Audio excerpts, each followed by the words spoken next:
이것을 보고 있는 사람들이 깜짝 놀랐습니다. 이게 도대체 어찌된 일이냐?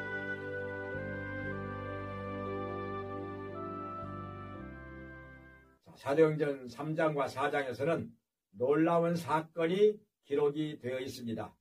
그것은 초대교회 사도들과 성도들이 매일 3번씩 기도를 했었는데, 그렇기 때문에 그들에게는 항상 성령이 충만하였고 능력이 임하였고 은사가 임하였고 여러 가지 기사와 표적이 많이 나타났던 것입니다. 그리고 교회는 크게 성장하였습니다. 마침 베드로와 요한이 제9시 기도 시간이 되어서, 지금으로 말하면 오후 3시지요.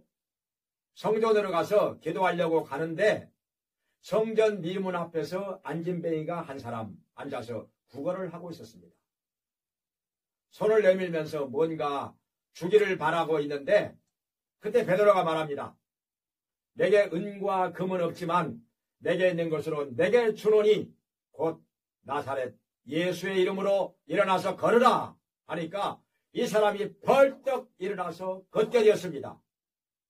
40여 년 동안 나면서부터 지금까지 한 번도 걸어본 적이 없는 사람이었는데 갑자기 일어나서 걷기도 하고 뛰기도 하면서 성전에 들어가 하나님을 찬송하는 것입니다. 하나님께 영광을 돌렸던 것입니다. 이것을 보고 있는 사람들이 깜짝 놀랐습니다. 어찌된 일이냐? 이게 도대체 어찌된 일이냐? 한 번도 걸어본 적이 없는 사람인 거 다 알고 있는데 저 사람이 갑자기 베드로의 말 한마디로 인해서 걷는다는 거 정말 놀라운 일입니다. 사람들이 구름대같이 모여들었습니다. 이 소문을 듣고 도대체 어떻게 된 일이냐 알고 싶어가지고 사람들이 많이 모여들었습니다. 인산인해를 이루었습니다. 솔로몬 행각 주변으로 많은 사람들이 모여들었을 때 베드로가 여기에 대해서 설명을 하면서 말씀을 전합니다. 이것은 사람의 능력으로 된 것이 아니라 예수 그리스도로 말미암아 난 하나님의 능력이 이 사람을 상하게 하였느니라. 너희가 예수 그리스도를 십자가에 못 박아 죽였고 하나님께서 이를 다시 살리셨는데 예수님은 지금도 우리 가운데 살아계신다. 예수님의 이름으로 말미암아 이 사람이 낫게 되었느니라. 이렇게 말씀을 전하였던 것입니다. 사람들은 이 말씀을 듣고서 많이 예수님께로 돌아왔습니다. 베드로가 전하는 말이 맞다고 생각을 했기 때문에 예수님이 만약에 부활하지 않았다면 이런 기적이 예수님의 이름으로 일어날 수가 없는 것인데 예수님이 부활해서 지금도 살아 계시기 때문에 예수님의 이름으로 이런 기적이 나타난다 하는 것을 누구나 다 깨달을 수가 있었던 것입니다. 그래서 많이 돌아왔습니다. 남자만 5,000명이 더하여지게 되었다고 했습니다.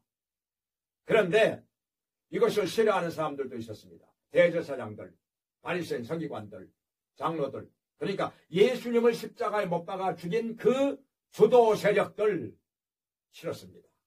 그래서 사도들을 불러다가 핍박을 하는데 더 이상 예수의 이름으로 말하지 말라 하니까 베드로가 말합니다. 우리가 하나님 앞에서 너희 말 듣는 것이 옳으냐? 하나님 말씀 듣는 것이 옳으냐? 판단하라. 할 말이 없었습니다. 그래도 예수의 이름으로 말하지 말라 이렇게 위협하고 핍박을 하는 것이었습니다. 그래서 초대교회 성도들은 오직 한 가지밖에 할 것이 없었습니다. 모여가지고 하나님 앞에 부르짖고 간구하는 것. 어떻게 간구했느냐? 우리의 위협함을 하감하옵시고 담대히 하나님 말씀 전하게 하옵소서. 손을 내밀어 병든 자가 낫게 하옵소서. 예수의 이름으로 기사와 표적이 이루어지게 하옵소서. 기도하니까 모인 곳이 진동하더니 무리가 다 성령의 충만함을 받고 담대히 하나님의 말씀을 전하게 되었다고 했습니다. 담대히 하나님의 말씀을 전하게 되었고, 왜냐? 성령이 충만하게 임하면 성령이 마음과 생각을 주장하시기 때문에 성령에 사로잡힌 바 되면은 인간적인 것 다 초월합니다. 불안도 두려움도 부끄러운 것도 다 초월합니다. 담대히 말씀을 전하게 되는 것입니다. 그리고 초대교회가 사랑이 넘쳐 기사 표적이 나타나 사람들이 두려워할 정도로 그리고 엄청난 속도로 성장을 했던 것입니다. 남녀의 허다한 무리가 주님께로 돌아왔다고 했습니다. 우리도 모두가 열심히 간절히 끝까지 기도함으로 성령의 충만함을 받아서 담대히 하나님의 말씀을 전하면서 살기를 간절히 바랍니다.